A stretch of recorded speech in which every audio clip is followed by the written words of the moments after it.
DEI Leadership Outlook, a common perspective across the globe. The research partner of the study has been the conference board. My name is Deepika and I'm from People Matters. I would like to welcome you all for today's webinar. We have the privilege with us Andrew Warren Smith, Managing Director, DDI India, and Amog Deshmukh, Head Sales and Marketing from DDI India. I would like to start giving you a brief on today's webinar. Development International and the conference board recently conducted a global study of about 13,124 leaders, 2,031 organizations from 48 countries spread across the globe. The one thing that stood out as common amongst them was leadership outlook. This webinar will focus on presenting the key findings, which will help you know how talent programs impact leader readiness, understand how Ready Now leaders drive financial success, and mitigate risks to leadership program success. I will also tell you a little bit about today's speakers. Andrew is the Managing Director of India and Director of Affiliate Operations. Andrew travels with HR and organizational leaders in a variety of sectors and markets. Amog heads the marketing team that works with clients in many different industries across India. He has consulted extensively with clients like Aditya Birla, Ambuja Cements, Bharti Airtel, Cadbury, DuPont, Ericsson. My God, that's a long list. He has experience designing innovative HR solutions for clients that help them link business priorities to human resource driving performance. The partner for today's webinar, mentioned earlier, is DDI, one of the top talent management consultancies. DDI helps companies transform the way they hire, promote, and develop their leaders and workforce. Their clients are successful companies on earth. They're Fortune 500s and multinationals doing business across a vast array of industries, from Berlin to Bangalore and everywhere in between. They serve clients from DDI-owned or closely affiliated offices. I would also like to mention the conference board, which has been a research partner in this study, is a 501 tax-exempt non-profit business membership and research group organization. It counts approximately 1,200 public and private corporations and other organizations as members, encompassing 60 countries. We have for you towards the end of the webinar to ask your questions. For those watching the live webinar, you can submit your questions at any time during the presentation through the Q&A section. We will try to respond to as many questions as time allows. We have an exciting agenda for the webinar today. So without any further delay, I'm going to hand over the webinar microphone to Andrew, who will take this discussion ahead. Andrew, over to you. Thanks, Neeti. Good morning to everybody. It's good afternoon to you all from Australia as well, which is where I am today. So I hope it's a good morning, whether you be in Mumbai, Bangalore, or Delhi, or wherever else you might be. But it's good to spend the next 45 minutes or so with you. We as Neeti talked about, embarked on this global leadership cost research, and we've been doing this for a number of years. I'm going to tell you a little about the history of it. I'm going to give you a little bit of an overview, and then between Amog and myself, we're going to dive into a little detail on some of the findings. You'll see in the leadership forecast there were many findings. We won't have the time today for all of those. What we're going to try and do as well is to make this slightly more interactive rather than a one-way webinar. And to keep you somewhat engaged, we're going to adopt a bit of a quiz format. So to try and keep you on your toes, put a little bit of competition into it. So there is a small prize for you to win potentially today and through the other webinars. This is, as we've alluded to, a research piece. So it is about sharing some data. And data, as a good friend and colleague of mine, Dr. Wellens, always says, the first 5 minutes are interesting when you're sharing data. The next 5 minutes are typically boring, and the next 5 minutes thereafter, people tend to get angry. So I don't want you to get angry with us today. We don't want to inundate you with too much data. What we want to do is to make that as interactive as possible, and hence we're going to be talking about just a few of the specific data points. We're going to be putting you through the kind of role of a researcher here as we take you through and getting you to answer some of these questions. But before we dive into the GLF and the findings, let me kind of give you the overview of our time together. So we will overview the actual GLF itself. We'll dive into 6 key insights, and then, time permitting, we're going to take a further dive to one of those key insights as the first of many deeper dives that we're going to take over the next 6 months as we run these webinars. So this is the first of a number of webinars that will go into a little bit more depth around the research. And then, as he said to you, we're going to come back and answer your questions, as many of those as we can get to. So in summary, start off by saying that the research is showing us that not much has changed, and that from a leadership development perspective, the world all over, we are going nowhere in a hurry. And why do we do that? Well, the reasons that we say that. One is,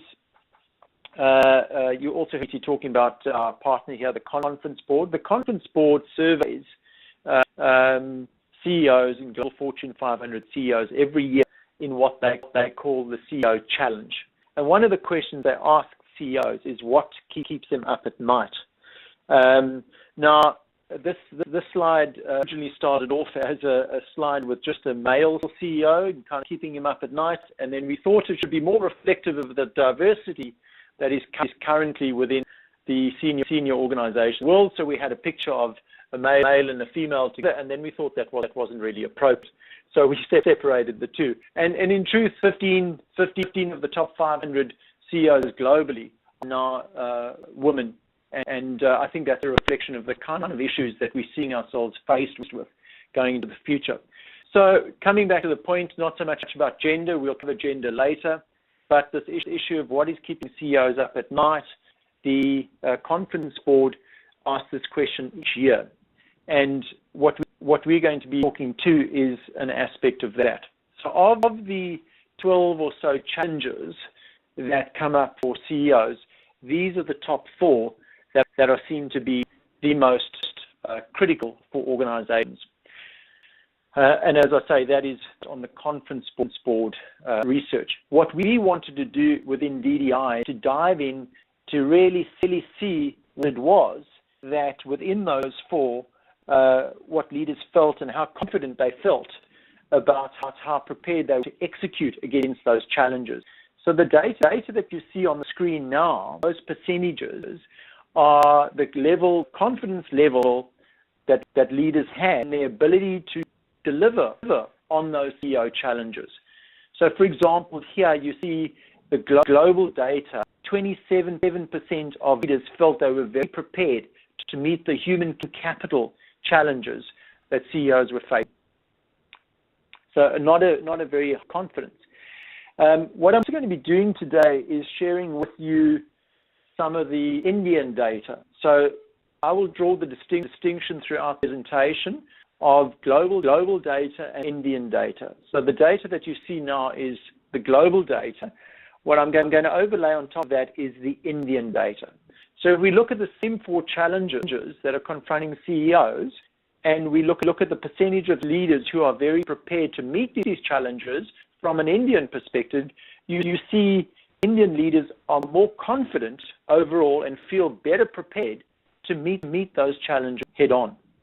And again, coming back to the focus of leadership, innovation, and human capital specifically, you'll see there 38% or just under 40% of leaders in India feel confident about or well prepared to meet the human capital challenges, which is a significantly better number than the global one. The other question I wanted to ask in terms of teeing up this issue of leadership the world over is the quality of leaders.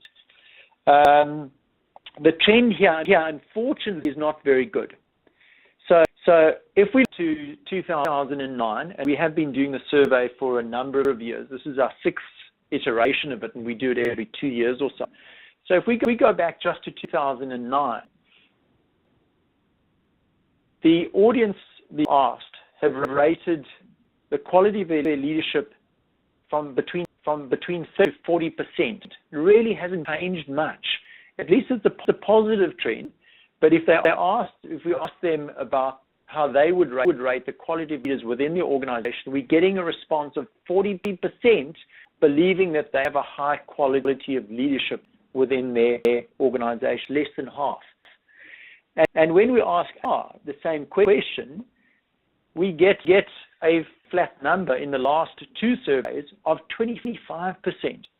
So that's 25% feel confident about the quality of leadership in organizations. So those are professionals like you and I working in this HR and industry who are responsible for driving the quality and improving quality of leadership. So that's sort of an indictment on our own profession and our ability to improve the quality of leadership. So we'll come back and talk about some of the factors that might be contributing to that. When we look at the Indian data, the Indian data is better, although the trend and the pattern is quite similar. You'll see there both of us are in the same sort of patterns, although again the data demonstrates that Indian leaders and HR leaders are more confident. Okay. A new asked in the 2014 survey, and as Niti said, this is 13,000 leaders globally. We asked how many of those leaders, if they vacated their current position immediately, how many of them would feel confident in their ability to fill those roles, somebody from within their organization. And again here the risk was less than half. Here the data was exactly the same as the global data, so not dissimilar at all. Most concerning is when we look to the future, in terms of asking the same audience, what did they feel about the ability of their leaders to meet the future needs of the organization? This, unfortunately, whilst it was a very low, only 18% in 2011, it declined in the global leadership forecast to 15% in 2014. And when we look at the data, again, declined from 32% down to 23%. So not a bright set of results, nor a lot of advance of previous results. So a rather dismal sort of view in our perspective. Niti talked about the numbers of leaders. She shared the global data.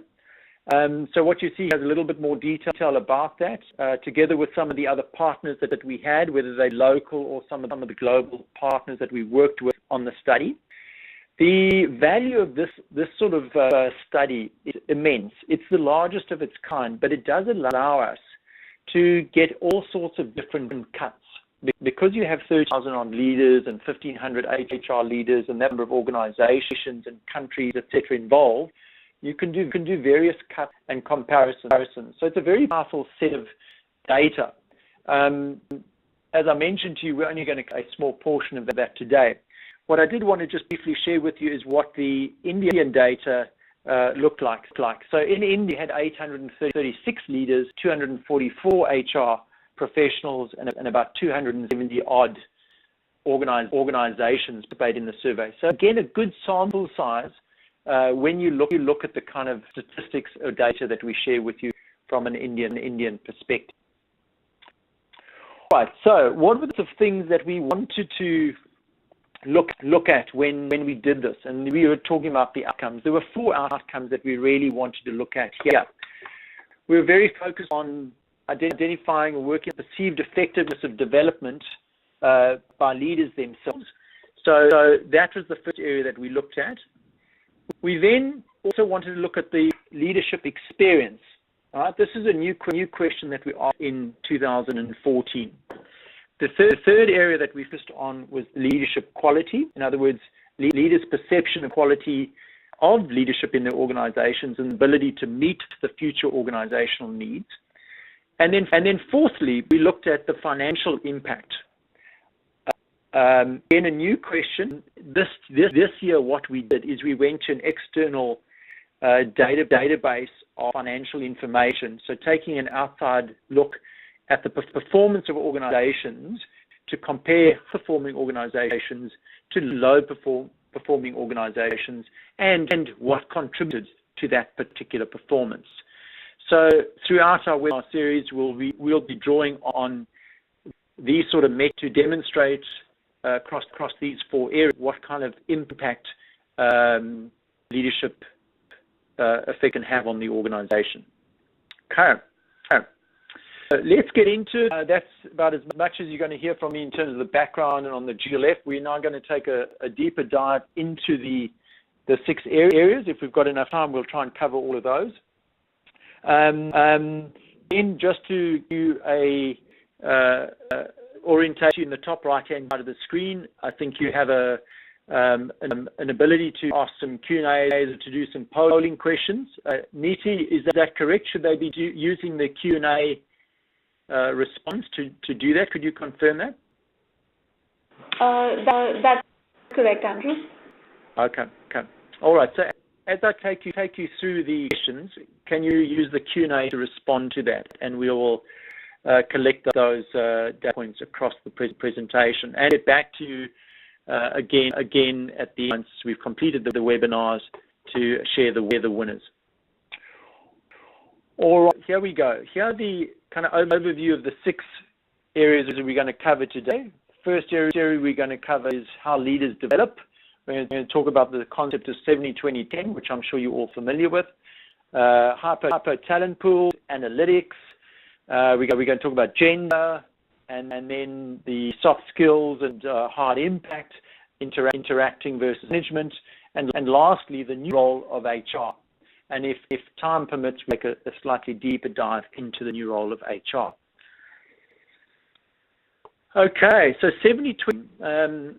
In an interactive session, I would have asked people if they had a definition of 70-20-10, but we're not in an interactive session today, so I will refrain from doing that and just put it up on the screen here, what we describe as 70-20-10. And I suspect most of you will be very familiar with this. So 70 being on-the-job learning, 20 being learning from others, and 10 being formal learning. These are percentages of time learning professionals such as ourselves have seen as a bit of a benchmark for the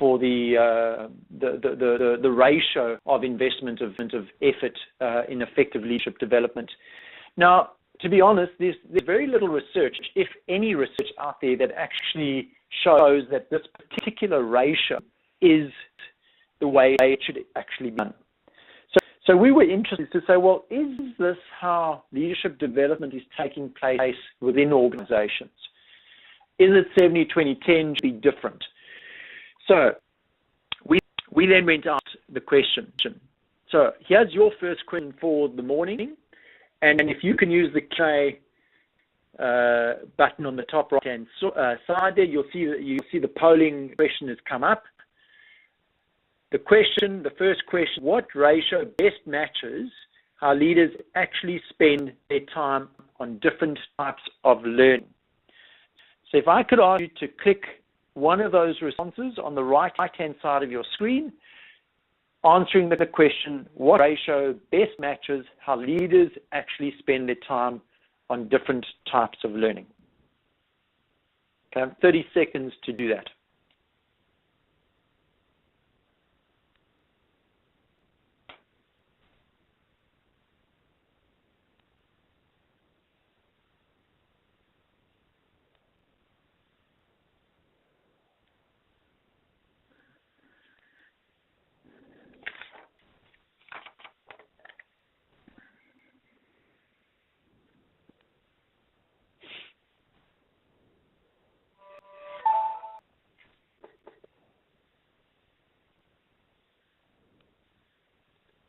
Okay, let's close the question, and can we see the poll?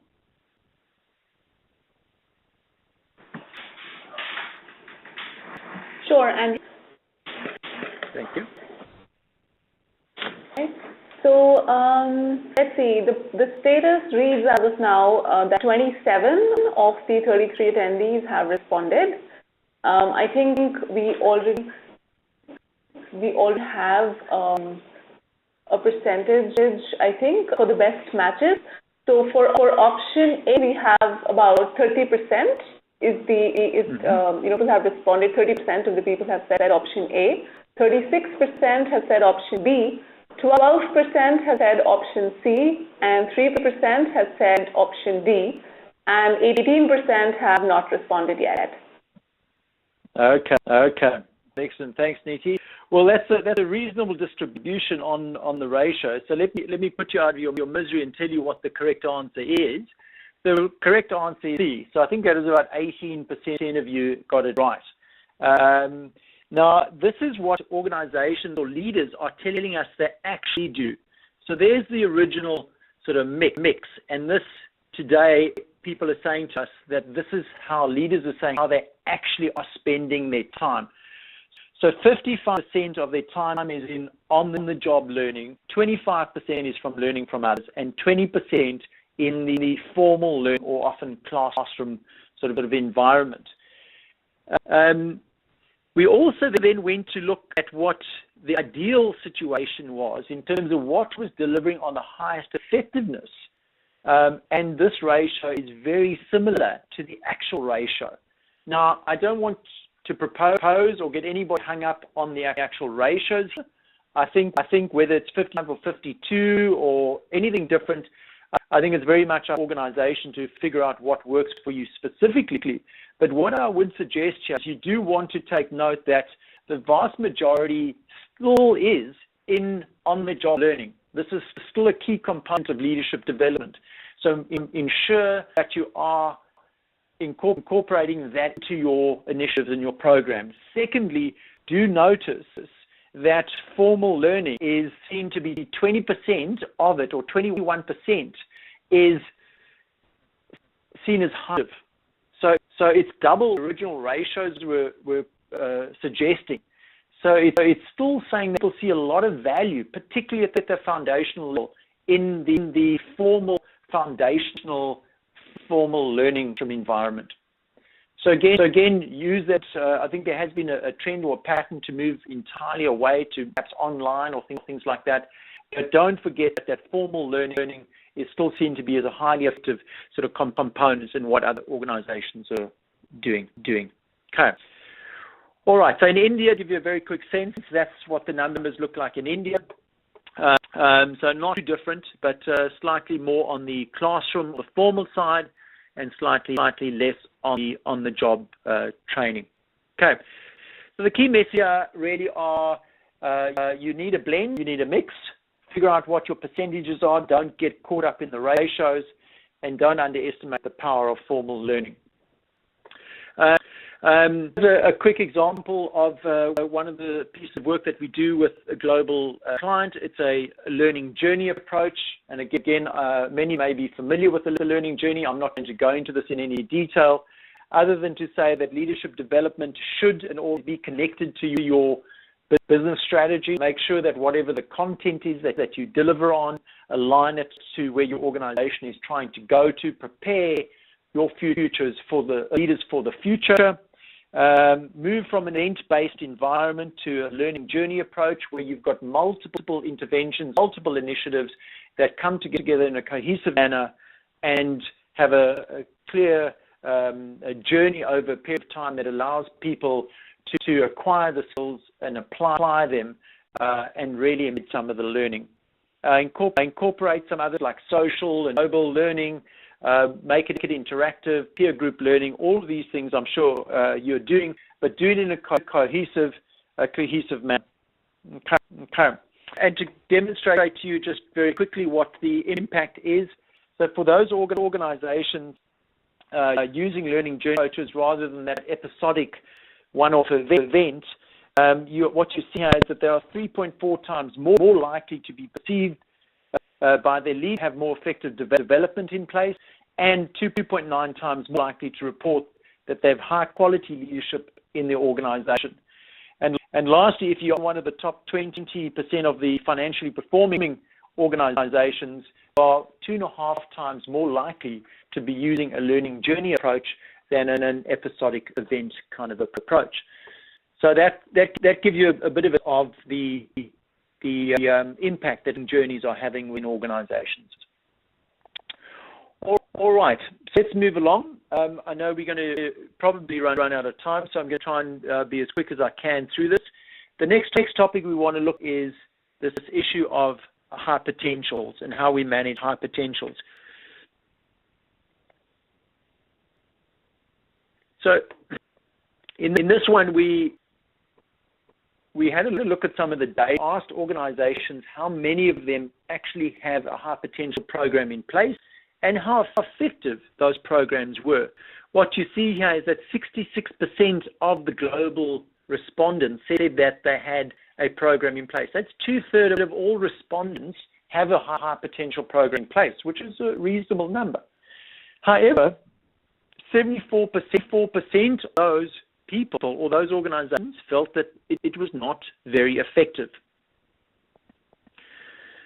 In India, the number was even greater in terms of the percentage of people or organizations running hypo programs, but lower in terms of not very effective, 63%. So a slightly better ratio, but still 63%, a big number. All right, so let's go to question number 2. And the question here is, when shall practice correlates most closely with effective high potential programs? Again to your 30 seconds, we'll do this quickly. You need to select E or D there. We're clearly giving you a few less options given you on the screen, but we'll narrow that down.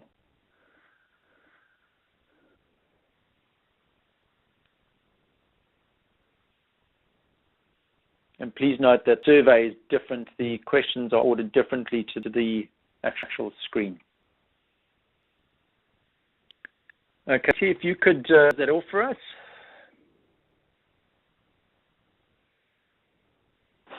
Andrew, you're just publishing the poll results here. Just give us a minute, please. Okay. Sure.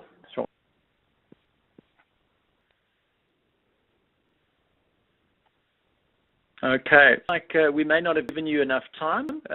For a number of you weren't able to get to that question. So apologies if that was the reason. If you didn't answer, that's okay too.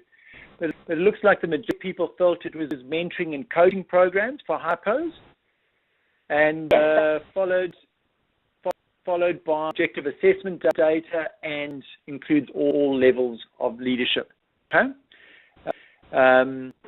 Now, the point here is that whilst objective assessment of data on hypos, capability and potential is deemed to be the most important contributor to a high potential program, they're all important. We've just ranked them in the order of importance.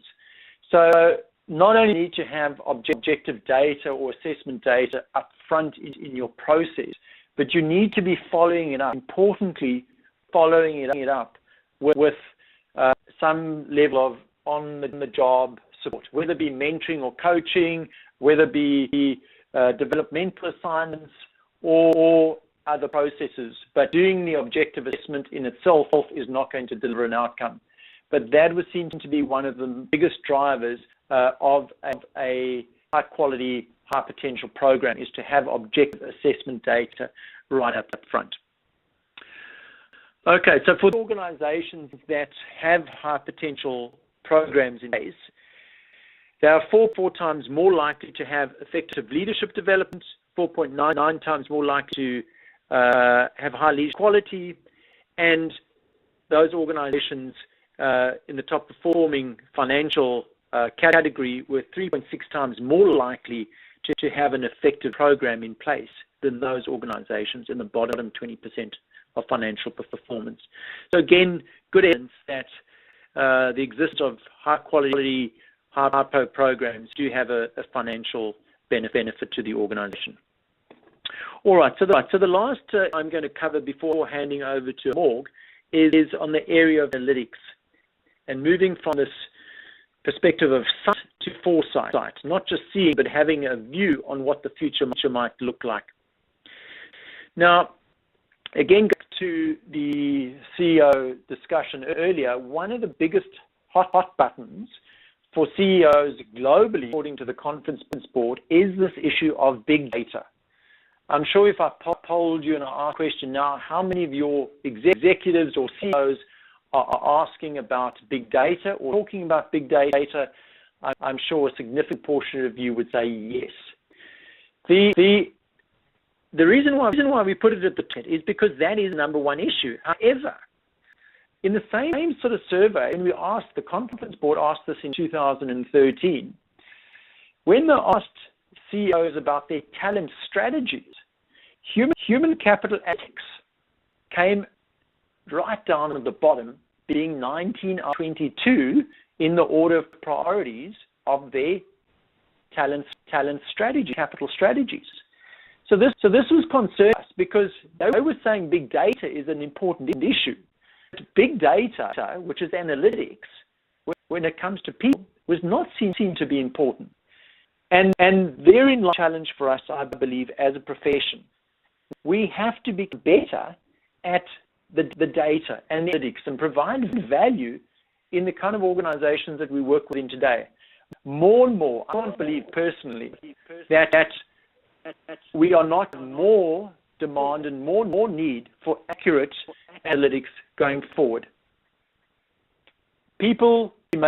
Organizations will be making more and more critical decisions based on people than ever before. And we will have more information and more data on people than we've ever had before.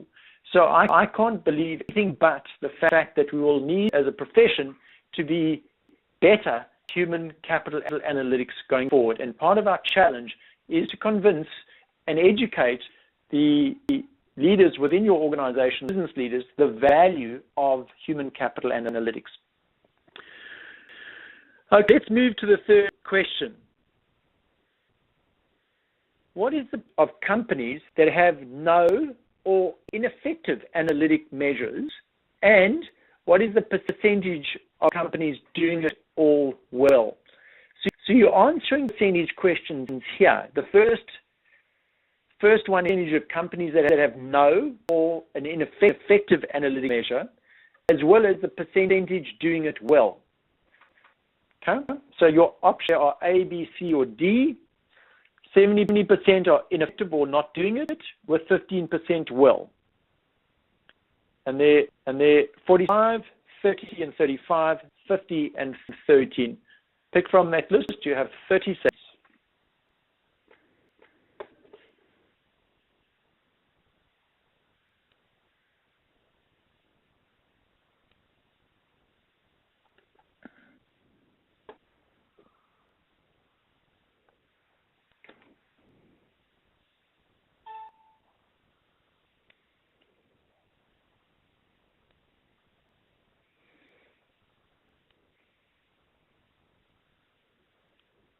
Okay. Niti, can you close and give us a poll? Sure, Andrew. We're just publishing it again. I think it's easier that way. Just publishing it for you.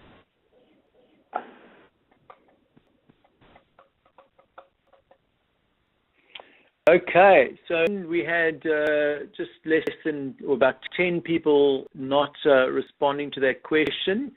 But the majority, there was a split here between A and D.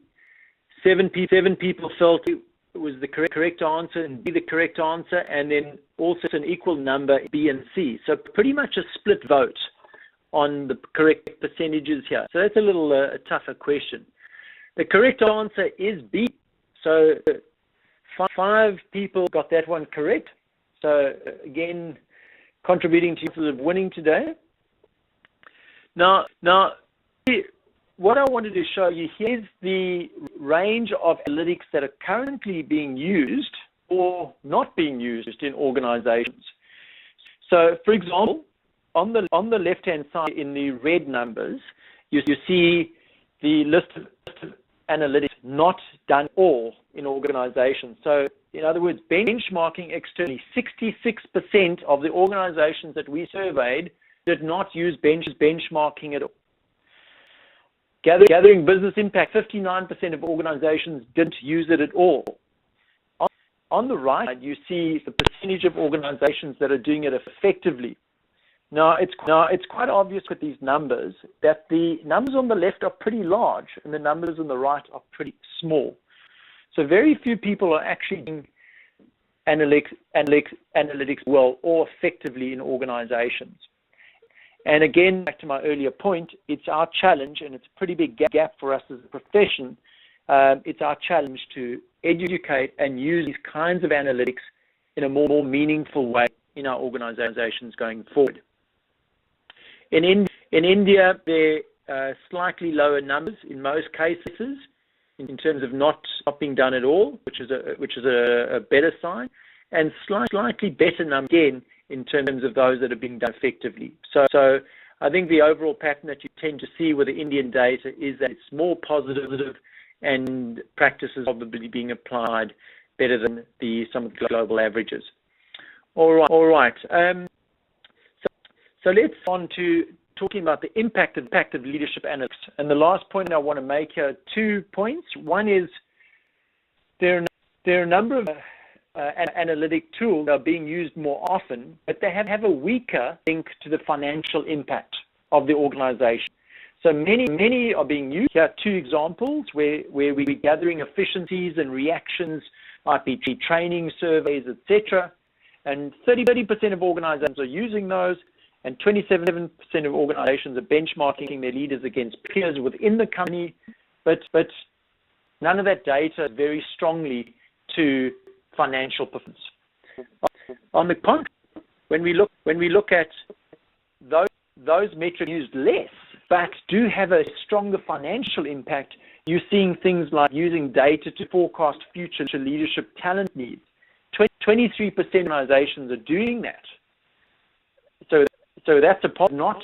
You'd like to see that as a much higher percentage. And likewise, metrics around programs, more in that range of 21 to 24%. So again, could be doing more there because these are the sorts of things that can have a much stronger link to financial performance. All right, with that, I'm going to give it to Morg to take us through the rest of the session. I think we have about 20 minutes left. I know we're probably going to run out of time. And Morg, I'll leave it up to you to cover what you can, and let's leave some time for some questions. Sure, absolutely. So I'll try my best to close the next 3 in the next 10 minutes, people. So the next one is really on the gender diversity. And I think more than a decade now, we have been seeing that organizations are having this particular topic on the forefront as a core agenda, and often talking about how the gender diversity help the organization have the performance. So we decided to go ahead and survey organizations and see how effectively they are really doing that. Neeti, next slide, please.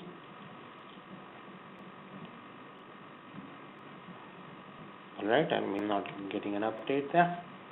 So what we found in this particular survey was that almost 1 in 4 leaders are women leaders in the senior management, and this was back in 2007. But in 2013 as well, this particular scenario did not change. Furthermore, when we interviewed and did the survey for the Fortune 500 organizations to see how many CEO positions are filled by women, in 2010, it was around 14.4%, and in 2013, the scenario hasn't changed much to 14.6%. Some indicative data points suggest that in the coming few years, this percentage might jump up to 15.5% to 16%. So we'll have still a poor representation. And lastly, really, it's about the wage gap, and there is enough and more articles in the newspaper talking about the wage gap. One of the things that have happened is, well, women themselves have been expecting to be paid less, and organizations have obliged by really not doing so. So in the last 15 years, that particular disparity has been pretty big. Moving to the question for the day. Okay, so what's the kind of performance a company will have where they have a good representation of women leaders? So let's give 30 seconds to answer this.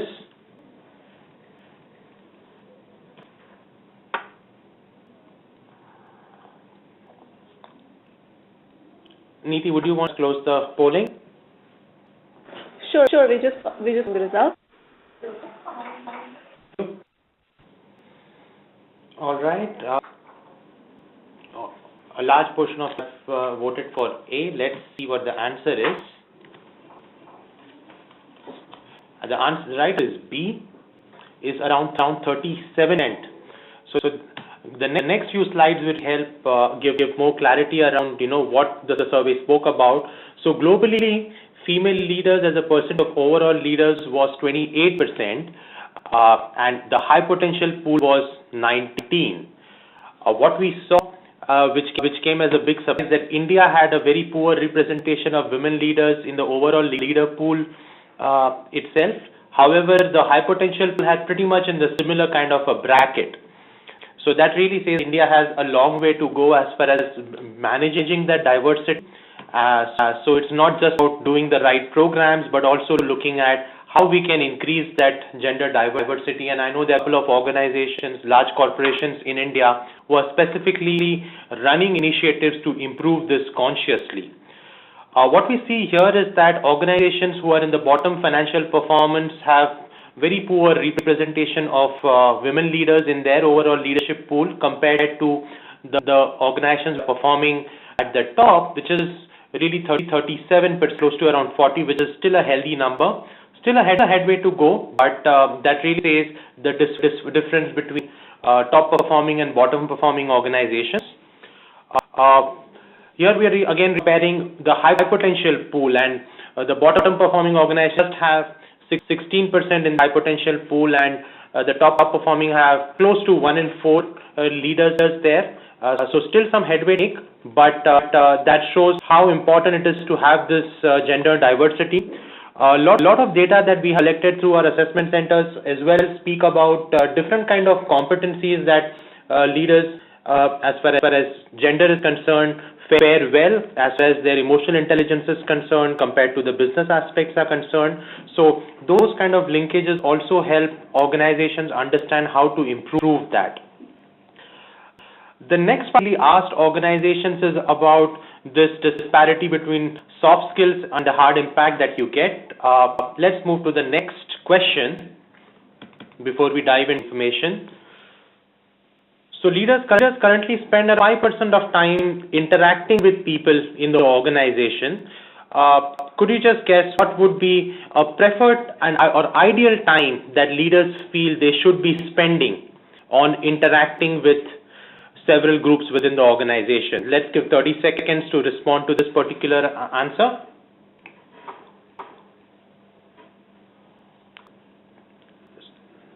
And all right, we'll be publishing the poll results in just about 30 seconds. Thanks, Neeti. All right, nobody 20%. Top vote goes to 50%. So let's see what the answer is. 40%. So really what leaders are demanding is more time to spend on interacting. So we really split that into 3 buckets and see how leaders spend their time. And we found that really portion of the time goes on managing, almost equal amount of interacting versus managing, but only 25% of the time in interacting, which is where ideally leaders want to spend more time, as we can see from the response poll as well. When we asked people as to what is the kind of ideal time spent, they really felt close to 40% should be on interacting and lesser on really managing people.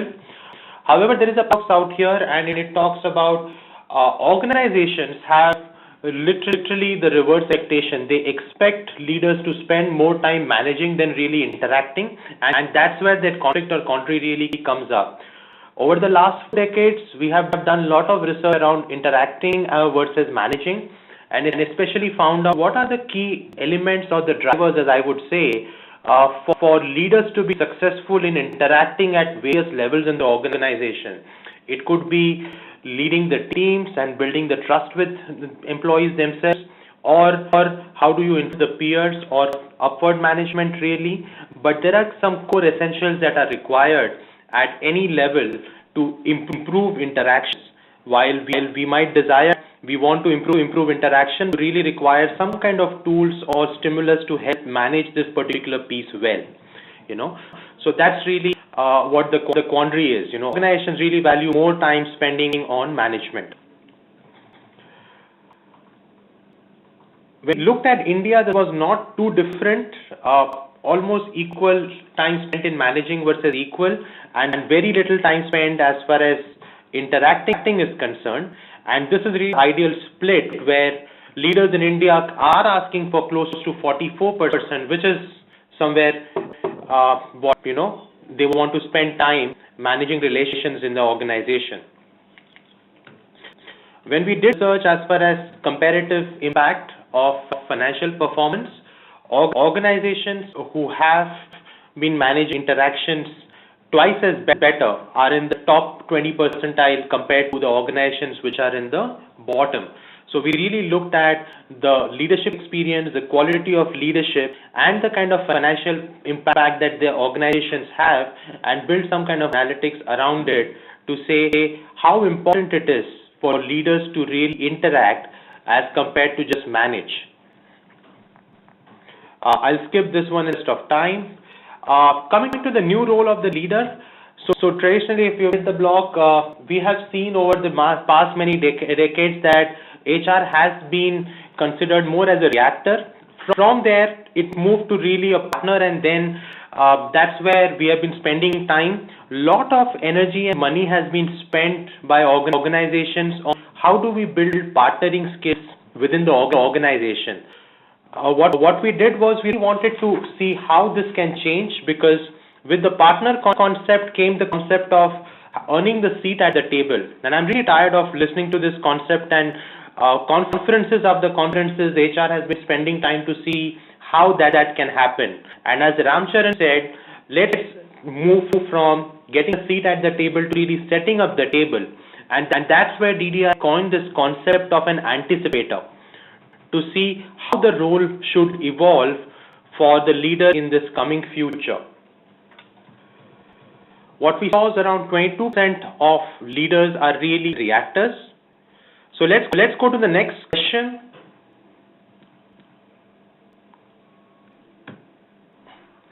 And when we told us that around 22% of leaders are reactors, and any guesses around what would be the percentage mix between partners and anticipators? Let's take 30 seconds to respond to this poll.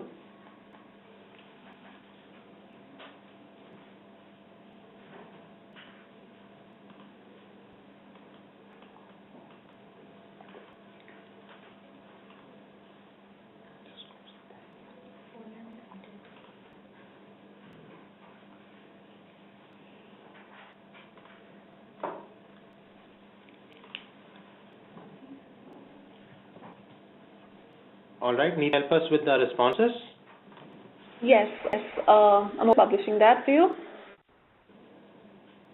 All right, has the maximum vote? Yes, unfortunately, many could not vote. Apologies for that. So the real answer is, just a second, people. I think there's some technical glitch here.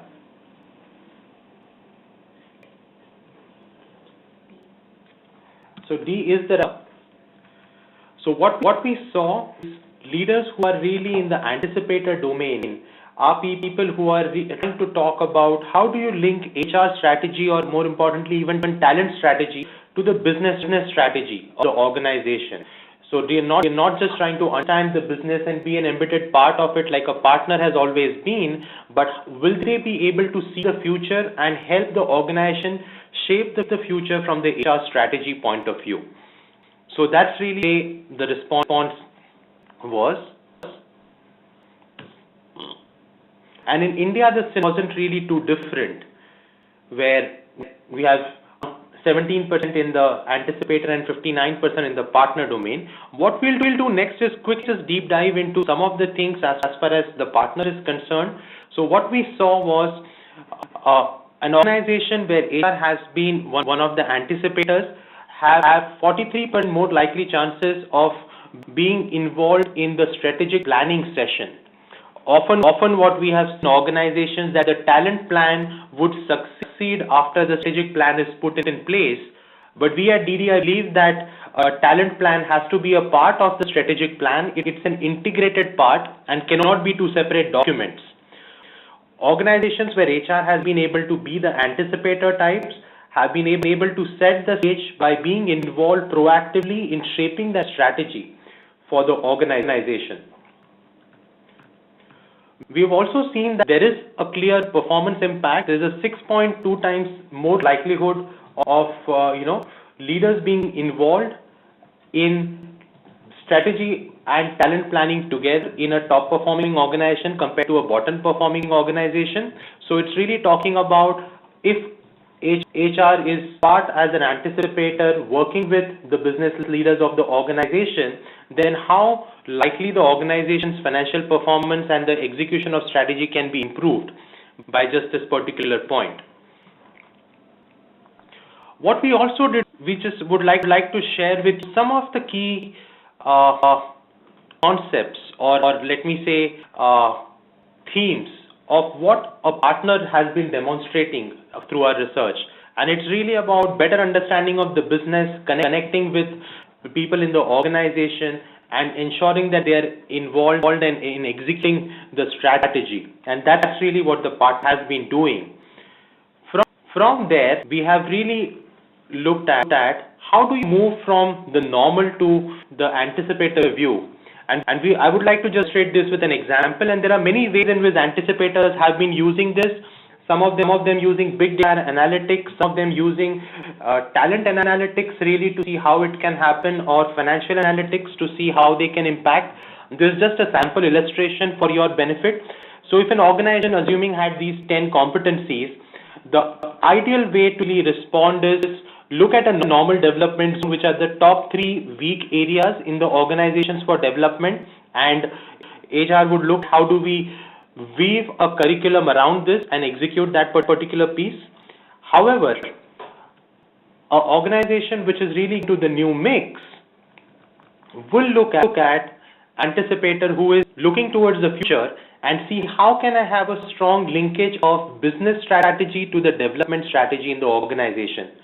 Taking an illustration, if the business strategy was really about high performance culture in the organization, DDI's research tells that these are the top 3 competencies that one needs to focus on. So that's how the development focus changes from a development zone or an area to a development focus, where not necessarily you pick the top 3, but look at the ones which are directly impacting your business strategy of the organization.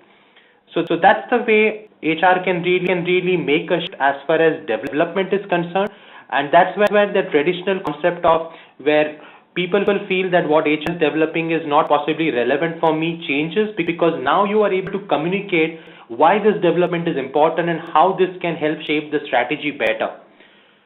So this helps us as an organization, as an organization, step up and build credibility. The senior leadership are able to give a better buy-in because they know now the strong linkage between development and the execution of strategy. So that's really the thought we wanted to leave you with at this point, and as far as the changing role of HR with few of these topics. Any questions? I know we have hardly any time left, but we'll be happy to take some. Thank you so much, Amog, and thank you to Andrew as well for such an interesting session. Let's move on quickly to the question and answer session with whatever time permits. I think we have some very interesting questions here. So the first question is from Garima. She says, how do we objectively measure the business impact of behavioral training programs? Okay. Let me that one. So it's really about how you are, picking up the right curriculum linked to the business strategy. That's one part, but also isolating the behaviors that you are trying to improve in the organization. So it's not much of a training reaction survey or a post-training survey or a knowledge check just to check how much people retain, but it's more around the application part of it. And that's what we talk of behavioral modeling specifically. And what you would have to do differently for this kind of measurement is isolate the behaviors out to say these are 4 or 5 behaviors that we would want to change over a period of time.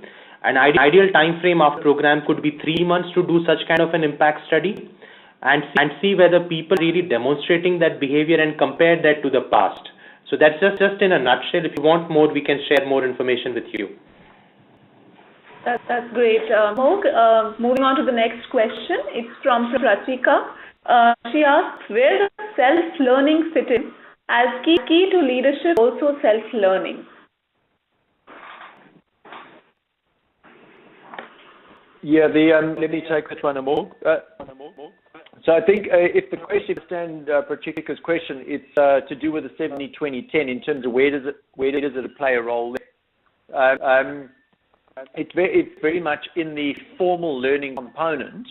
In terms of if you're thinking of an acquisition of knowledge from self-awareness, you may acquire that through reading books, YouTubes, whatever. It's something that you search out yourself and that self-learning.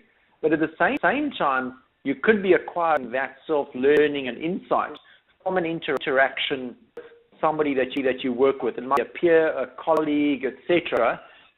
And therefore, it could be classed under this coaching, mentoring category. And likewise, you could be learning something either by a mistake that you make at work or by trying something new on.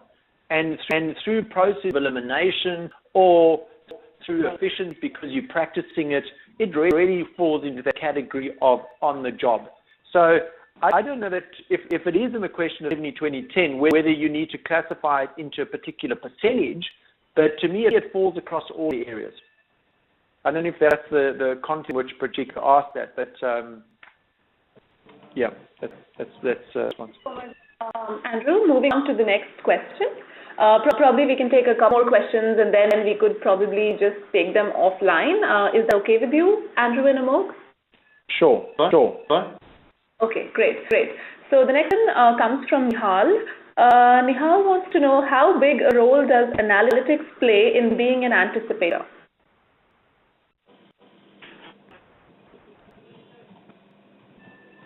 Amol, do you want one or do you want me to take it?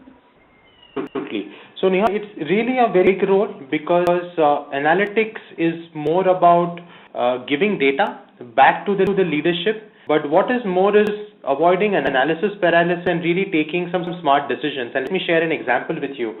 I had recently met with an organization which spoke about analytics used to see the retention likelihood of employees and how salaries have been impacting that as well. And they literally priced out X number of employees who might have a potential threat to quit and just decided to jump the salaries up by 40% for them. And that did help them retain something close to 60% people of that particular bucket, but yet 40% left. So while yes, analytics help, but it cannot be a straightforward equation with just salaries. It has to be really about various kind of data points. One of the things I can talk about is again into the gender diversity as to which competencies are women leaders good at and which competencies are male leaders good at, and how you can have a good mix in your organization to ensure you mitigate that risk as far as business is concerned. So in various ways, analytics play a role. Great. Yeah, and sorry, can I just add a small point I'd add is, workforce analytics or workforce planning has been around for some time now. But as you get more and more clarity around the kind of skills and requirements that you have going into the future, and the more available information is, whether it be assessment data or capabilities or performance or whatever else, the more accurate your role as that anticipator can be connecting what you have in terms of skill set or a current capability and what you might require for the future. So I think it's a critically important role for the anticipator to be analytical and to have an analytical mindset, and also for talent leaders to be developing that analytical capability within talent teams. Great. I think that is a point to add to that, Andrew. I think we'll just take the last question for today's webinar. This question comes from Garima. Garima would like to know, how do you measure the effectiveness of leadership development programs? I believe it's to the first question that Garima had. So maybe we can take one more question. All right, sure. Yeah. Effectively, sure. Okay. So there's another question that has come in, says, does the new HR leader have to be more than just a people person?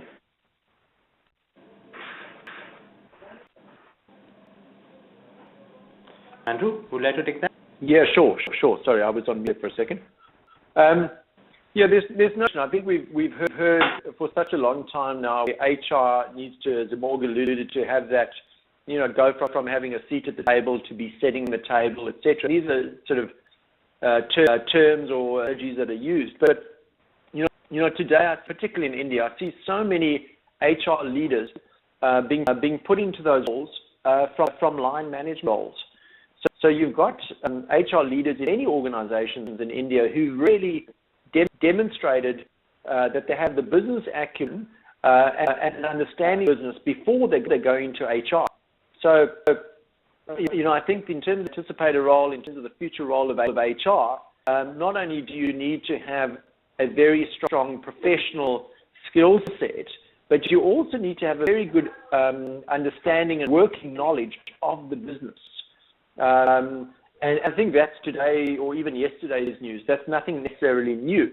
But what you now need to do is to take that into the future. You need to not only be you need to be able to help organizations and CEOs see the value of connecting their business strategies to their talent strategies. So understanding what leadership looks like at multiple levels, having a consistent language and framework, aligning your competencies to the future. You need to be able to influence executives and boards around that ability to leverage the talent and capability for business outcomes. Thank you so much, Andrew. With this question, I think we should wrap up today's webinar.